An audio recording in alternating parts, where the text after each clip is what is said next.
We're making beef goulash today, and I'm going to try and keep it as traditional as possible, but there is a couple of ingredients in here that do change that up a little bit, but they do really work for this type of recipe. One of the main ingredients that we do need is Hungarian paprika. It's easy to get, most shops should sell it, and that's what really brings this dish together. Now the main prep for this is 2 brown or yellow onions. Slice off both ends, slice it in half to remove the skins and save all of the scraps for a stock, you know the drill. Then thinly slice the onion in the half moon position the whole way across, and if you have a mandolin, you can use that for a better accuracy.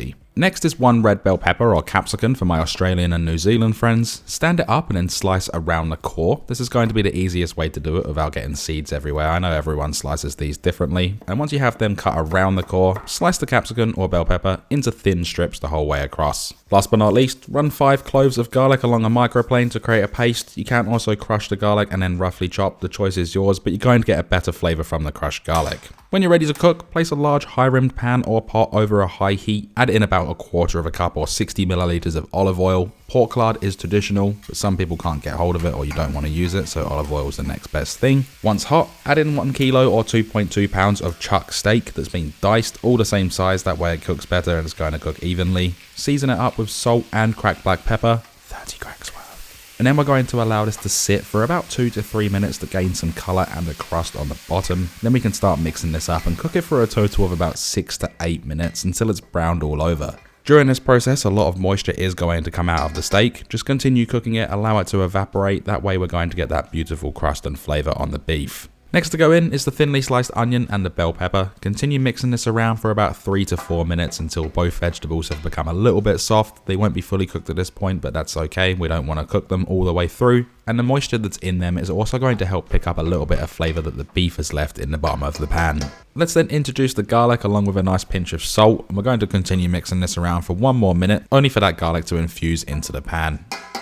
The star of the show is the Hungarian paprika. This is 30 grams or 3 tablespoons worth, along with 1 tablespoon or 10 grams of smoked paprika, that is completely optional, as well as 2 teaspoons or 4 grams of ground caraway seeds. Mix this around, continue cooking this for only 2 minutes for that flavour to infuse, all of those flavours to become friends. Then we can add in about 3 tablespoons or 100 grams of tomato paste, 800 grams or 28 ounces of diced tomatoes, 500 milliliters or 2 cups of beef stock. You can also use chicken, but you're going to get better flavour with beef stock, 1 tablespoon or 20 milliliters of balsamic vinegar, as well as 1 tablespoon or 20 grams of brown sugar for a little bit of sweetness. Mix this all together for all of those flavours to become friends. Then we're going to bring this up to a simmer, place on a lid, turn this off the heat and transfer it over to an oven that's set at 170 degrees Celsius or 340 degrees Fahrenheit and braise for about 2 to 2.5 hours depending on the size of your meat. I do recommend checking it after about 1 hour and 45 minutes.